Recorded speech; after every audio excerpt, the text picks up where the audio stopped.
Most gardeners hate rain. It's annoying. The wind, annoying. However, during a rainstorm, we get to see what happens. And if you have the opportunity to walk outside during the rain, you get to see where the rain falls, the flow of water, the wind. You can see what plants are most sensitive to the wind damage. And of course, you get to find the wet patches, which is what I'm currently doing right now, walking through the yard and on a very wet morning. So you don't need to be afraid of the wind and the rain. This is a learning curve for all gardeners. So we should embrace it, don't fear it.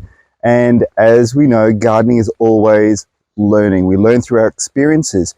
We might find some areas where the water flows really well, and that is where we put the wet plants.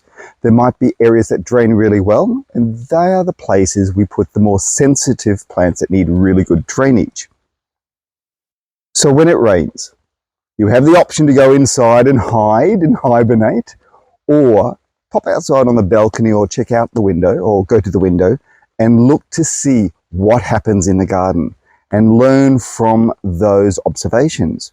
See which plants bend the most or the leaves are being ripped off by the strong winds. If that is happening, perhaps change the species to a plant that can better tolerate the breeze and the winds.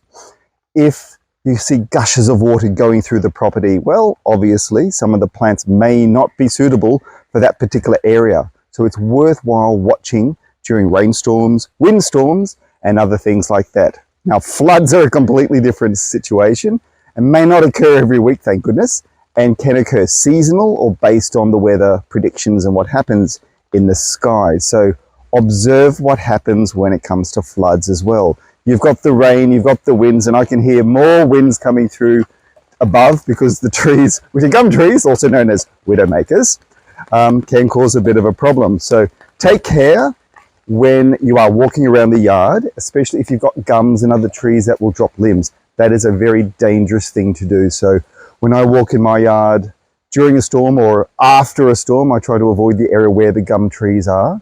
And I get a better observation from other advantage points, such as my balcony or other kind of clear areas where I'm standing right now. I can see probably a third of my property from this one advantage point. Obviously, the umbrella is important, or a good raincoat. I should be wearing better clothing on my shoes or better footwear, but I'm not right now, but that doesn't matter. The thing is, enjoy your yard. Experience your garden. Whether it's raining or not, wildlife will still use it. I can still hear birds. I can still see birds flying between some of the trees while it's spitting and raining in between the showers. So although we may not participate in the garden during these wet periods and windy periods, the wildlife still do. And that's one of the important things when it comes to gardening. We want to encourage as much wildlife as possible.